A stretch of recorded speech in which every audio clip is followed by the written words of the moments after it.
السلام علیکم ورحمۃ اللہ وبرکاتہ۔ میرے دوستوں اور بھائیوں، جیسا کہ آپ کو معلوم ہے کہ مسئلہ خلافت و امامت کے حوالے سے ہم نے آپ کے ساتھ گفتگو اور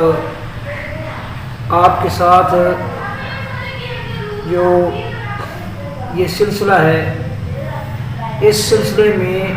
خیالات شیئر کرنے کا یہ سلسلہ جاری کیا ہے۔ تو جیسا کہ آپ پہلی ویڈیو کے اندر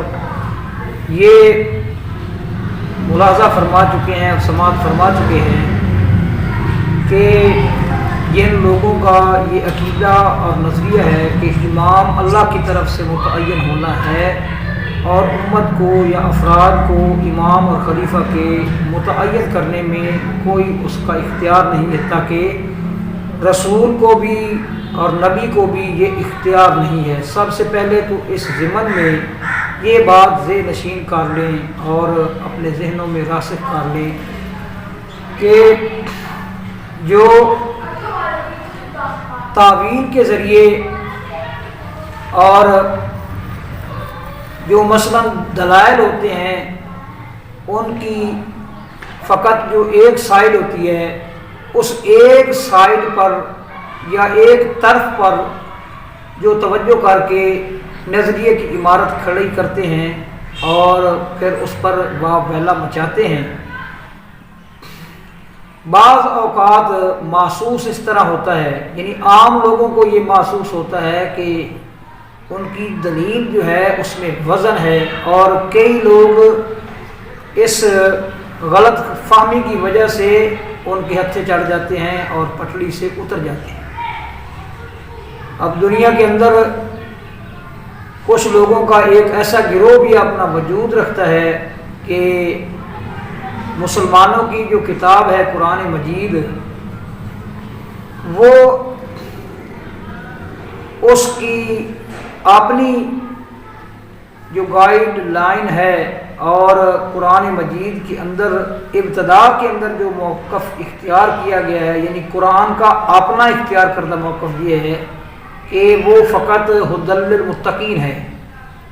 اب متقین جو ہے وہ تو خود بخود ہدایت پر ہوتے ہیں، تو وہ قرآن مجید اگر متقین کے لیے ہدایت ہے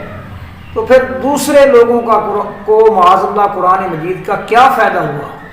متقین تو پہلے ہی ہدایت پر ہوتے ہیں، اور اس بارے میں بھی وہ لوگوں کے ذہنوں میں وسواس ڈالتے ہیں کہ جو متقی بن چکا ہے تو اس کو تو اب ہدایت کی ضرورت ہی نہیں ہے، اور قرآن مجید کے اپنے بیان کے مطابق یہ متقین کے لیے ہدایت ہے۔ تو یہ تو مسئلہ جو ہے یہ بڑا گمبھیر مسئلہ ہے، اور یہ بڑی حیرانگی کی بات ہے، بڑی مضحکہ خیز بات ہے کہ قرآن مجید فقط متقین کے لیے جو پہلے ہدایت یافتہ ہیں ان کے لیے وہ ہدایت کا ذریعہ ہے۔ ایک گروہ پایا جاتا ہے دنیا کے اندر ایسا، لیکن بات وہی ہے کہ جب ایک ہی سائڈ پر یا کسی ایک ہی دلیل کی طرف پر غور کر کے وہ بات کو بڑھا چڑھا کر تروڑ مروڑ کر پیش کیا جائے تو نتائج اسی طرح برآمد ہوتے ہیں۔ اب اسی قرآن کے اندر جس قرآن مجید میں یہ بتایا گیا ہے کہ یہ ہدی للمتقین ہے، اسی قرآن کے اندر یہ بھی بتایا گیا ہے کہ ہدی للناس وبینات من الہدی، یہ تمام لوگوں کے لیے ہدایت ہے اور یہ ہدایت کی واضح دلیلیں ہیں۔ اب اگر دونوں اطراف کے دلائل پر غور کیا جاتا، دونوں طرح کے دلائل پر غور کیا جاتا اور قرآن مجید کی دونوں طرح کی آیات پر غور کیا جاتا تو یہ بات سمجھنے میں کوئی دشواری نہیں تھی کہ قرآن پاک فقط متقین کے لیے ہدایت کا ذریعہ نہیں ہے، اور قرآن مجید جو ہے وہ تمام لوگوں کے لیے ہدایت کا ذریعہ ہے۔ اور بات یہ ہے کہ تقوی کے مختلف درجات ہیں، جب بندہ تقوی کے ایک درجے پر پہنچتا ہے تو اس سے اگلا درجہ اس کا منتظر ہوتا ہے، اس اگلے درجے کی طرف رہنمائی کرتی ہے، یہی کتاب اس کی رہنمائی کرتی ہے، پھر وہ اس درجے پر پہنچتا ہے تو اس سے اگلا درجہ جو ہے، کیونکہ اس کے مدارج ہیں تقویٰ کے، لہذا اس میں کوئی ایسی حیرانی والی بات نہیں تھی، مگر انہوں نے بنا دی۔ اسی طرح خارجی جب یہ دعویٰ لے کر کھڑے ہوئے ان الحکم الا للہ، تو اس بات میں بھی بظاہر بڑا وزن تھا کہ دیکھیں کیا کہ حکم جو ہے یعنی فیصلے کا اختیار فقط اللہ کو ہے، اور حضرت علی رضی اللہ تعالی عنہ نے معاذ اللہ ثالث کو تسلیم کر کے، یعنی کسی فرد کو فیصلے کا اختیار دے کر انہوں نے اللہ کی اتھارٹی کو اور اللہ کے اختیار کو چیلنج کر دیا ہے۔ اس لیے انہوں نے معاذ اللہ حضرت علی پر کفر کا فتویٰ لگایا خارجیوں نے، اور پھر انہوں نے الگ ہو کر ایک جگہ پر ڈیرا ڈال لیا، پھر مسلمانوں کے خون کو مباح قرار دیا، ان کو لوٹ لیتے تھے، ان کو قتل کر دیتے تھے، مسلمانوں کا قتل، بلکہ حضرت عمر بن عاص، حضرت علی رضی اللہ تعالی عنہ، حضرت امیر معاویہ رضی اللہ تعالی عنہ اور حضرت عائشہ رضی اللہ تعالی عنہا، ان چار عظمائے امت پر بیک مشت حملہ ہوا تھا، بیک مشت حملہ ہوا تھا جس رات حضرت علی رضی اللہ تعالی عنہ کو شہید کیا گیا۔ ان چار افراد پر بیک مشت حملہ ہوا تھا، لیکن باقی جو حضرات تھے وہ اپنی سیکورٹی کی وجہ سے جو ہے نا وہ محفوظ رہے۔ حضرت علی رضی اللہ تعالی عنہ جو ہے وہ توکلی آدمی تھے اور وہ سیکورٹی اپنی نہیں رکھتے تھے اور اس طرح کی جو ہے نا وہ حفاظتی حصار نہیں رکھتے تھے، تو وہ خارجی جو ہیں ان کو شہید کرنے میں کامیاب ہو گئے۔ ایک ہی رات میں تمام افراد پر بیک مشت حملہ ہوا تھا۔ قصور کیا تھا کہ ان لوگوں نے ثالث دونوں طرف سے تسلیم کر کے فیصلے کا جو اختیار ہے حاکم اللہ کی ذات ہے، انہوں نے اللہ کا وصف اور اللہ کا کمال اور اللہ کا جو ہے نا وہ کیا نام ہے اللہ تبارک و تعالیٰ کا جو اختیار ہے وہ مخلوق کے اندر تسلیم کر لیا ہے، اس لیے معاذ اللہ ثم معاذ اللہ یہ کافر ہو گئے ہیں۔ ان الحکم الا للہ یہ دلیل دیا کرتے تھے۔ تو حضرت علی رضی اللہ تعالیٰ عنہ کو جب بتایا گیا تو انہوں نے فرمایا کلمۃ حق یراد بہ الباطل، بات تو ان کی ٹھیک ہے لیکن ان کی مراد جو ہے نا وہ باطل ہے۔ اختیار فقط اللہ کے پاس ہے، اور اللہ تبارک و تعالیٰ نے اس کا جو اختیار ہے اس اختیار کے پیش نظر جو ہے وہ کائنات کے اور دنیا کے نظام کو چلانے کے لیے جو صاحبان امر ہیں اور جو والیان حکومت ہیں ان کو حسب ضرورت اختیار دے رکھا ہے، اور یہ بھی فیصلہ بھی قرآن مجید کے اندر موجود ہے۔ عبداللہ بن عباس رضی اللہ تعالی عنہ نے جب ان کے ساتھ مکالمہ کیا حضرت علی رضی اللہ تعالی عنہ کی درخواست پر، اور انہوں نے پوچھا کہ تم لوگ کیوں الگ ہوئے ہو، تو انہوں نے اپنے الگ ہونے کی وجہ بتائی، تو عبداللہ بن عباس رضی اللہ تعالی عنہ نے فرمایا تم لوگ کہتے ہو کہ فیصلے کا اختیار فقط اللہ کے پاس ہے، اور اللہ کی مخلوق میں سے اللہ کے بندوں میں سے کسی کو اختیار جو ہے نا وہ فیصلے کا حاصل نہیں ہے، تو اللہ تبارک و تعالیٰ اللہ تعالیٰ کا قرآن جو ہے تو وہ ہمیں اس بارہ میں جہاں یہ بتاتا ہے کہ ان الحکم الا للہ،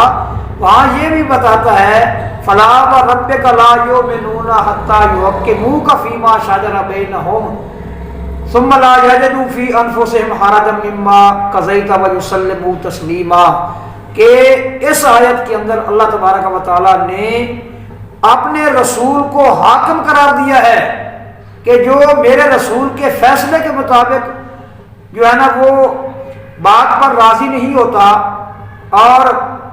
میرے رسول کے فیصلے کو تسلیم نہیں کرتا، وہ بندہ مومن ہو ہی نہیں سکتا۔ یہ اللہ کے قرآن نے کہا ہے، اور اللہ نے قرآن مجید میں فرمایا وَمَن لَّمْ يَحْكُم بِمَا أَنزَلَ اللَّهُ فَأُولَٰئِكَ هُمُ الْفَاسِقُونَ، جو لوگ اس کے مطابق فیصلہ نہیں کرتے جو کہ اللہ نے نازل کیا ہے تو وہ لوگ فاسق ہیں۔ یہاں اللہ تبارک و تعالیٰ نے قاضیوں کو حاکم قرار دیا ہے اور فیصلے کا اختیار انہیں دیا ہے، تو تم لوگ کہتے ہو کہ فیصلے کا اختیار فقط اللہ کے پاس ہے، اور اللہ تبارک و تعالیٰ نے قاضیوں کو جو فریقین ہوتے ہیں جن کے درمیان جھگڑا واقع ہو جاتا ہے ان کے ان کی بابت قاضیوں کو اللہ تبارک و تعالیٰ نے حاکم قرار دیا، امت کے لیے رسول کو حاکم قرار دیا، بیوی کے لیے خامند کو حاکم قرار دیا۔ تم لوگ کہتے ہو کہ اور کسی کو حاکمیت یعنی فیصلے کا اختیار ہی نہیں ہے، تو یہ تمہارا دعویٰ جو ہے وہ کس حد تک ٹھیک ہے؟ 4000 خارجی جو ہے وہ توبہ طیب ہو کر واپس آیا۔ حضرت عبداللہ بن عباس رضی اللہ تعالیٰ عنہ کی اس کوشش کے بعد 4000 بندہ توبہ طیب ہو کر آیا۔ یعنی ان کا جو دعویٰ تھا نا، دعویٰ، اس دعوے کے اندر بظاہر جو ہے وہ چارمنگ کتنی ہے اور کشش کتنی ہے، اور اس کے اندر بظاہر قوت اور وزن کتنا ہے کہ ایک دم بندہ سن کر ہل جاتا ہے کہ دیکھو جی کتنی وزنی دلیل ہے۔ اسی طرح یہ جو منکرین حدیث ہیں ان کے بھی مختلف گروہ ہیں، ان گروہوں میں سے ایک گروہ ہے چکرالوی گروپ۔ اس کے جو تھے نا وہ چکرالوی گروپ کے جو سربراہ تھے عبداللہ چکرالوی، انہوں نے تفسیر لکھی ہے تفسیر القرآن بآیات القرآن۔ اس کے اندر انہوں نے یہ دعویٰ کیا ہے کہ جتنے رسول مبعوث ہوئے ہیں وہ تمام رسول مقام اور مرتبے میں ہم وزن ہیں، ہم پلہ ہیں، وہ برابر ہیں، کوئی رسول کسی پر فضیلت نہیں رکھتا۔ یہ اس نے جو ہے نا وہ عقیدہ اختیار کیا، اور ہم نے اس عقیدے اور دعوے کی دلیل کیا دی ہے۔ قرآن مجید کہتا ہے کہ لا نفرق بین احد من رسلہ،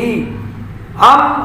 اپنے رسولوں میں سے کسی ایک کے درمیان فرق نہیں کرتے۔ یہ دلیل دی چکرالوی صاحب نے، اور بظاہر اس دلیل کے اندر بھی ایک دم سن کر بندے کو جھٹکا لگتا ہے کہ دیکھیں جی اللہ کی قرآن کی عہد پیش کر رہے ہیں، لیکن بات یہ ہے کہ دوسری طرف اللہ کا قرآن ہی کہہ رہا ہے تلک الرسل فضلنا بعضهم علی بعض منهم من کلم اللہ ورفع بعضهم درجات۔ یہ بھی قرآن مجید کے اندر ہے کہ اللہ تعالیٰ نے بعض رسولوں کو بعض پر فضیلت دی ہے۔ تو پھر تطبیق کیا بنے گی؟ تطبیق یہ بنے گی کہ رسول ہونے کے اعتبار سے اور نبی ہونے کے اعتبار سے، اللہ کا نمائندہ ہونے کے اعتبار سے سب نبی اور سب رسول اللہ وحدہ لا شریک کی اجازت سے مبعوث ہو کر اپنی اپنی امتوں کے سامنے دعوت لے کر کھڑے ہوئے۔ اس اعتبار سے وہ سب برابر اللہ کے نمائندے ہیں، لیکن ان کے درمیان جو درجے کا جو فرق ہے اور جو فضیلت کا فرق ہے وہ تو خود قرآن نے بیان کر دیا ہے۔ چکرالوی صاحب کو بھی یہ دھوکہ اسی لیے لگا کہ انہوں نے ایک طرف کی جو دلیل تھی یا ایک طرف کی رہنمائی کرنے والی جو آیت تھی انہی رسولوں کے بارے میں، یہ رہنمائی کرنا کہ وہ سب اللہ کے نمائندے ہیں، اس پر انہوں نے توجہ اپنی مرکوز کر لی اور اسی پر ڈٹ گئے، اور دوسری طرف انہوں نے توجہ نہیں دی، حالانکہ وہی قرآن مجید کے اندر یہ بات بھی موجود ہے۔ تو میں گزارش کر رہا ہوں کہ جو لوگ تعویل کرتے ہیں، وہ تعویل جو ہوتی ہے نا، وہ تعویل ان کی انتہائی جو ہے نا وہ انسان کو ہلا دینے والی ہوتی ہے۔ بعض اوقات بڑی خطرناک تعویل وہ کرتے ہیں، جس طرح کہ یہ لوگ کرتے ہیں جن کا یہ عقیدہ ہے کہ خلیفہ اور امام اللہ کی طرف سے منتخب ہو کر آتا ہے، افراد کو اور لوگوں کو اس میں کوئی اختیار نہیں ہے۔ یہ تعویل جو ہے ان کی یا ان کا یہ دعویٰ جو ہے بظاہر بڑا اپنے اندر وزن رکھتا ہے، اور ایک دم انسان کو جب وہ دلائل دیتے ہیں تو ہلا کر رکھ دیتا ہے یہ دعویٰ، مگر جب دلائل پر غور کیا جاتا ہے اور باقی حقائق پر غور کیا جاتا ہے تو پھر بات کھلتی ہے۔ پہلے میں نے آپ کو بتایا ہے نا، محمد حسین ڈھکو نے اپنی کتاب اثبات الامامت میں یہ لکھا ہے کہ اللہ کے نبی کو جو ذمہ داریاں دی گئی تھی وہ ذمہ داریاں اللہ کے نبی نہیں پوری کر سکے، اس لیے امام کی ضرورت ہے۔ اب وہی ڈھکو صاحب جو ہے نا وہ اسی بات کے اندر آگے چل کر لکھتے ہیں، یعنی یہ ان کے دلائل کی خشت اول تھی۔ دوسری انہوں نے اس کی وجہ اور سبب یہ بیان کیا ہے کہ کیا نام ہے، رسول کے بعد اگر امام اور خلیفہ مقرر نہ ہو اللہ تعالیٰ کی طرف سے تو لوگوں کا کوئی پرسان حال نہیں ہوگا، لوگوں کو سنبھالنے والا کوئی نہیں ہوگا۔ جو اللہ کے نبی صلی اللہ علیہ وسلم نے ایک بڑی لمبی محنتوں کے ذریعے جو اللہ کے نبی نے شجر لگایا، جو اللہ کے نبی صلی اللہ علیہ وسلم نے محنتیں کی، جو شجر لگایا، اس شجر کے ضائع ہونے کا خدشہ ہے، لوگوں کے جو ہے نا وہ بھٹک جانے کا خدشہ ہے، اس لیے امام ضروری ہے۔ تو ہم گزارش کرتے ہیں کہ بظاہر آپ کی بات کے اندر بڑی چارمنگ ہے، کہ اللہ کے نبی صلی اللہ تعالی وسلم کے بعد امام اگر نہ ہو اللہ تعالیٰ کی طرف سے مقرر کیا ہوا تو لوگوں کا کوئی پرسان حال نہیں ہوگا. مگر یہ سوال تو بنتا ہے کہ آپ کے عقیدے کے مطابق رسول پاک صلی اللہ علیہ وسلم نے جن لوگوں کے اوپر 23 سال محنتیں کی اور قرآن کے ذریعے اللہ کے نبی صلی اللہ تعالیٰ علیہ وسلم نے جن لوگوں کے لیے ہدایت کا راستہ ہموار کیا اور ان کو ہدایت کے متعلقہ تمام احکامات جو ہے نا ان کے گوش گزار کیے، آپ کے نظریے کے مطابق تو اللہ کے رسول صلی اللہ علیہ وسلم کی تبلیغ جو ہے معاذ اللہ ثم معاذ اللہ وہ کسی پر رتی بھر اثر کر ہی نہیں سکی. جن پر اثر جو ہے نا وہ مقصد ہے جن کو اہل ایمان مانتے ہیں، یہ لوگ جنہیں اہل ایمان مانتے ہیں ان کے متعلق ان کا یہ بھی عقیدہ ہے کہ وہ تو فطرتاً اور طبی طور پر معصوم ہیں، شریعت کا یا رسول کا ان کو ہدایت کے راستے پر لانے میں کوئی کردار نہیں ہے. یہ ان کی تمام کتابوں میں لکھا ہوا ہے. وہ خود فطری طور پر پیدائشی طور پر مسلمان تھے. تو جن لوگوں کو اللہ کے نبی صلی اللہ تعالیٰ علیہ وسلم جو ہیں وہ سمجھاتے رہے، قرآن کی آیات تلاوت کرتے رہے اور تمام احکامات جن کے گوش گزار کیے، اگر اللہ کے نبی صلی اللہ تعالیٰ علیہ وسلم لوگوں کو رائے راست پر نہیں لا سکے تو جو امام اللہ کے نبی صلی اللہ تعالیٰ علیہ وسلم کے مقابلہ میں کئی درجے کم ہوگا مقام اور فضیلت اور شان کے لحاظ سے، وہ امام کیا کردار ادا کر سکتا ہے؟ یہ میں نے جو ہے نا یہ سوال کئی مرتبہ کیا ہے ان لوگوں سے. مثلا ڈھکو صاحب نے کہا کہ فلاں فلاں پریشانیاں تھیں، مکہ کے اندر آپ پریشان تھے، شدائد و مصائب میں گھرے ہوئے تھے، مدینہ کے اندر آئے گئے تو جنگوں کے اندر الجھ گئے، اس لیے آپ علیہ الصلوۃ والسلام جو ہیں وہ ذمہ داریاں پوری نہیں کر سکتے تھے، اس لیے امام کی ضرورت ہے. تو میں نے کئی جگہ پر یہ سوال کیا اور جواب نہیں ملا. انٹرنیٹ کے اوپر بھی جب بات ہوتی ہے تو میں ان سے یہ سوال کرتا ہوں اور جواب نہیں ملتا کہ نبی علیہ الصلوۃ والسلام کو مختلف قسم کی پریشانیوں نے گھیر لیا، اس لیے وہ ذمہ داریاں پوری نہیں کر سکے جو اللہ نے ان کے ذمہ لگائی تھی. اور جن لوگوں کو آپ امام تسلیم کرتے ہیں اللہ تعالیٰ کی طرف سے چنا ہوا، ویسے تو ہم بھی ان کو مقام اور مرتبے کے لحاظ سے امام ہی تسلیم کرتے ہیں اور ان سے اٹوٹ محبت کرتے ہیں، اور ان سے محبت نہ کرنا منافقت کی علامت ہے. لیکن آپ کہتے ہیں اللہ کی طرف سے مبعوث ہو کر آئے. اب سوال یہ پیدا ہوتا ہے کہ اللہ کی طرف سے مبعوث ہو کر آئے، چلو جی مان لیتے ہیں، فرض کیا مان لیتے ہیں، لیکن معاملہ یہ ہے کہ آپ ہی لوگوں کی کتابوں میں لکھا ہوا ہے کہ حضرت علی رضی اللہ تعالی عنہ 25 سال کا عرصہ بھی اور اس کے بعد بھی خلیفہ بننے کے بعد بھی انتہائی مشکلات کا شکار رہے ہیں. پہلے امام بھی، دوسرا امام بھی، تیسرا امام بھی، چوتھا امام بھی، حتیٰ کہ 12ویں امام کو میدان چھوڑ کر غار میں پناہ لینا پڑی. کیا یہ تمہاری کتابوں میں نہیں لکھا ہوا؟ اب سوال بنتا ہے کہ پریشانیوں کی وجہ سے اگر رسول ذمہ داریاں نہیں پوری کر سکا، شریعت کی دی ہوئی ذمہ داریاں اور اللہ کی دی ہوئی ذمہ داریاں، تو ان کے بعد وہ ائمہ بھی پریشانیوں کا شکار رہے اور بڑی رسول سے بھی کہیں بڑھ کر پریشانیوں کا شکار رہے. تو جو رسول کی ذمہ داریاں تشنہ تکمیل رہ گئی تھی وہ امام کیسے پوری کر سکتے ہیں وہ ذمہ داریاں جو رسول نہیں پوری کر سکے؟ کیونکہ پریشانیاں تو ان کی رسول سے بھی بڑھ کر تھی جو آپ کی کتابوں میں لکھی ہوئی ہیں. حضرت لکھا ہوا ہے کہ حضرت یہ تجلیات صداقت میں اسی محمد حسین ڈھکو نے لکھا ہے، حضرت علی رضی اللہ تعالیٰ عنہ کو گردن میں رسی ڈال کر گھسیٹ کر لایا گیا اور ابو بکر صدیق کی بیعت کرائی گئی. یہ نہیں لکھا ہوا تھا تجلیات صداقت میں؟ یا تمہاری جو اس حوالے سے جو کتابیں لکھی گئی ہیں کیا ان کے اندر یہ باتیں نہیں لکھی ہوئی ہیں کہ ائمہ کی پریشانیاں رسول کی پریشانیوں سے کے مقابلے میں کہیں بڑھ کر ہیں اور ان کا مقام رسول کے مقابلے میں ان کے نزدیک بھی انہیں بھی تسلیم ہے کہ بہت کم ہے؟ تو پھر جب یہ بات آپ کو تسلیم ہے آپ لوگوں کو، تو پھر ہم سوال کرنا جو ہے نا وہ ہم سوال کرنا یہ ہمارا حق ہے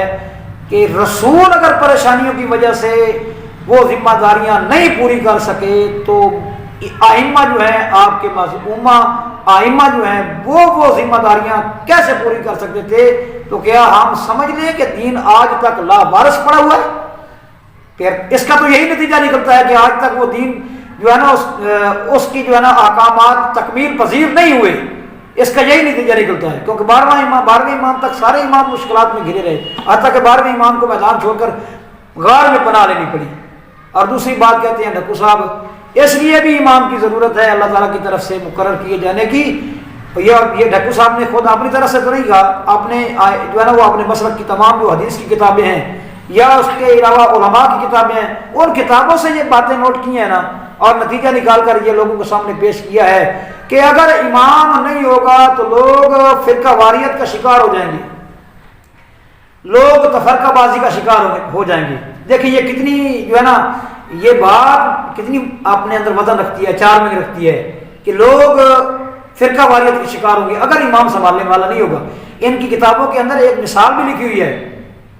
مثلا ان کی کتاب ہے ولایت فقیہ، اس کا نام ہے مذہب اہل بیت، ایک کتاب کا نام ہے، اس کا اصل نام المراجعات ہے، مذہب اہل بیت عبد الحسین شرف الدین الموسوی کی، اس کے اندر بھی منہاج الکرامہ کے اندر بھی اس کا جو ترجمہ ہوا ہے کیا نام ہے اس کا خلافت الہیہ کے اندر بھی، اور شیخ مفید کی جو کتاب ہے الارشاد اس کے اندر بھی، تمام کتابوں کے اندر جو ہے نا امام علی رضا کے نام جو ہے نا ایک مناظرہ انہوں نے منسوخ کیے ہوئے ہے۔ ایک آدمی نے امام علی رضا کو کہا، 8ویں امام کو، کہ امام کی کیا ضرورت ہے اللہ تعالیٰ کی طرف سے مقرر ہونے کی؟ تو امام علی رضا نے اس سے چند سوالات کیے اس بندے سے، جی اللہ تبارک و تعالیٰ نے تجھے ہاتھ دیے ہیں؟ اس نے کہا جی دیے ہیں۔ پاؤں دیے ہیں؟ دیے ہیں۔ اللہ تعالیٰ نے آنکھیں دی ہیں؟ دی ہیں۔ دل دیا ہے؟ دیا ہے۔ جسم دیا ہے؟ دیا ہے۔ ہاتھ کیا کرتے ہیں؟ پکڑتے ہیں۔ پاؤں کیا کرتے ہیں؟ چلنے میں انسان کی معاونت کرتے ہیں۔ آنکھیں کیا کرتی ہیں؟ دیکھتی ہیں۔ زبان کا کیا کام ہے؟ زبان کا کام ہے سخن بھری بولنا۔ زبان، یہ تمام اعضاء اپنا کام کر رہے ہیں؟ جی بالکل کر رہے ہیں۔ تو آپ بتاؤ اگر یہ تمام اعضاء جو ہیں وہ اپنا کام کر رہے ہیں تو پھر دماغ کی کیا ضرورت ہے؟ او جی دماغ نے بتانا ہے آنکھوں کو کیا چیز دیکھنی ہے کیا نہیں دیکھنی، ہاتھوں کو بتانا ہے کہ کس چیز کو پکڑنا ہے کس چیز کو نہیں پکڑنا، پاؤں کو بتانا ہے کہ کس طرف چل کر جانا ہے اور کس طرف چل کر نہیں جانا۔ اسی طرح جس اللہ نے ایک 5 یا 6 فٹ کے جسم کو بغیر امام کے نہیں چھوڑا، وہ اللہ اتنی بڑی امت کو امام کے بغیر کیسے چھوڑ سکتا ہے؟ یہ ان کی کتابوں کے اندر یہ بات لکھی ہوئی ہے، اور انتہائی خطرناک تعبیر ہے۔ اس بندے نے جس طرح مقصد یہ منسوخ کرتے ہیں، یہ چیزیں منسوخ کرتے ہیں، ان ائمہ نے تو بیچاروں نے تمام عمر کبھی یہ دعویٰ نہیں کیا کہ ہم اللہ کی طرف سے مبعوث ہو کر آئے ہیں، اور جو انہوں نے ڈیوٹیاں لگا رہے اس بندے کی ڈیوٹی لگا دی، او واہ واہ جی امام صاحب آپ نے تو کمال ہی کر دیا، بس واہ واہ واہ کیا ہی بات ہے۔ لیکن کیا وہ بندہ یہ سوال نہیں کر سکتا تھا کہ دماغ ایک جسم کو اللہ نے جو ہے نا وہ بغیر امام کے نہیں چھوڑا؟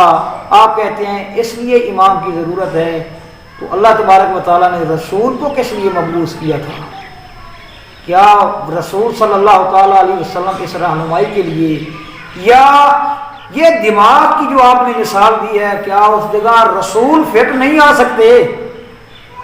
رسول کس لیے آئے ہیں؟ کیا اللہ نے قرآن مجید میں بتایا ہے؟ آخری نبی کے بارے میں کیا بتایا ہے؟ وہ کس کام کے لیے آئے ہیں؟ اسی کام کے لیے تو آئے ہیں۔ زیادہ حصہ جو اس اعتبار سے گائیڈنس اور رہنمائی کے لحاظ سے جو زیادہ حصہ تھا وہ قرآن کی صورت میں بیان ہو چکا، باقی جو چیزیں تھی وہ حدیث کی صورت میں بیان ہو چکی، اور وہ رسول وہ ذمہ داری ادا کر چکے ہیں۔ تو اب کس چیز کی ضرورت ہے اللہ تعالیٰ کی طرف سے؟ اور اللہ نے وہ سلسلہ بھی ختم کر دیا، اور نہج البلاغہ کے اندر حضرت علی رضی اللہ تعالیٰ عنہ کے کئی خطبات ہیں، ایک خطبہ نہیں کئی خطبات ہیں، میں انشاءاللہ آپ کے سامنے رکھوں گا، کئی خطبات ہیں جب وہ حضرت علی رضی اللہ تعالیٰ عنہ رشد و ہدایت کے حوالے سے بات کرتے ہیں تو وہ اس مقام پر آ کر بات کو ختم کر دیتے ہیں کہ رسول اللہ تبارک و تعالیٰ کی آخری چوائس تھی اس امت کے ہدایت کے لیے، اس کی رہنمائی کے لیے، اس کے بعد کسی ایسے رہنما کی من جانب اللہ رہنما کی ضرورت نہیں ہے اس امت کو۔ یہ حضرت علی رضی اللہ تعالیٰ عنہ نے ایک خطبے میں نہیں کئی خطبوں کے اندر یہ بات کہی ہے۔ اس لیے میرے بھائیوں یہ بڑی جو ہے نا بظاہر جو بات جو بھی کوئی فریق یا فرقہ کرے گا تو وہ ایسے تو نہیں کھڑا ہو جائے گا، وہ پہلے بہت کچھ سوچ سمجھ کر میدان میں آتا ہے۔ اس سے ہاں آپ نے کہا کہ فرقہ واریت کا خطرہ تھا، تو پھر آپ کے نزدیک تو امام جو ہے وہ اللہ نے مقرر کر دیا اور رسول سے اعلان کروا دیا، پھر کیوں فرقہ واریت ہوئی ہے؟ اب اگر آپ کا یہ دعویٰ ہے کہ یہ فرقہ واریت کا بند باندھنے کے لیے امام کی ضرورت ہے، تو وہ آپ کے نظریے کے مطابق تو وہ امام بن چکا، پھر کیوں فرقے بنے ہیں امت کے درمیان؟ اگر امام فرقہ واریت کو روک سکتا تھا تو پھر تو فرقے نہیں بننے چاہیے تھے۔ آپ کے نزدیک وہ امام مقرر ہو گئے، ایک بھی نہیں 12 مقرر ہوئے، لیکن فرقہ واریت پھر اسی طرح جو ہے نا وہ عروج پر رہی۔ اور مزے کی بات یہ ہے کہ باقی امت کو چھوڑیے، اگر امام کو تسلیم کرنے کی وجہ سے فرقہ واریت کے سامنے اگر جو ہے نا وہ کیا نام ہے فرقہ واریت کے سامنے بند جو ہے وہ باندھا جا سکتا تھا اور یہی ایک طریقہ تھا، تو پھر آپ اہل تشیع کے درمیان یہ فرقہ واریت کیوں ہوئی ہے؟ آپ تو ان کو مبعوث من اللہ مانتے ہیں، منصوص من اللہ مانتے ہیں، اور رسول کی طرز پر فرستادہ مانتے ہیں، بھیجا ہوا مانتے ہیں۔ آپ لوگوں کے درمیان یہ اختلافات کیوں ہوئے ہیں؟ کیوں اسماعیلی سامنے آئے، کیوں زیدی سامنے آئے، کیوں اثنا عصری سامنے آئے، کیوں نصیریہ سامنے آئے؟ اور اس وقت شاہ عبدالعزیز جو ہے نا جب تھے، یعنی آج سے تقریباً 150-200 سال پہلے، اس وقت انہوں نے 40 فرقے شیعوں گنوا دیے ہیں تحفہ اثنا عشریہ میں، اور ہے دنیا کی سرزمین پر موجود ہیں وہ فرقے شیعوں کے اندر، اہل تشیع کے اندر۔ پھر کیوں یہ فرقے بنے اور ایک دوسرے پر کفر کے فتوے لگاتے ہیں؟ کیوں لگاتے ہیں؟ کیوں فرقے بنے ہیں؟ معلوم ہوا کہ یہ سب جو آپ دعوے کرتے ہیں، ان دعووں کے پیچھے حقیقت کوئی نہیں ہے۔ دعوے جو ہے نا وہ بڑے چکنے چپڑے ہیں اور بڑے ہی چارمنگ اور کشش رکھنے والے ہیں، لیکن ان دعووں کے پیچھے کچھ نہیں ہے۔ آگے انشاءاللہ تعالی جو ہے نا ہم اس پر مزید بات کریں گے، جیسے کہ ہم نے آپ کو بتایا کہ ایک لمبی سیریز ہوگی اور بہت کچھ آپ کے سامنے انشاءاللہ تعالی اس حوالے سے کھول کر آئے گا۔ اللہ سے دعا ہے کہ اللہ توجہ کرنے کی، سوچنے کی اور پھر فیصلہ کرنے کی توفیق دے۔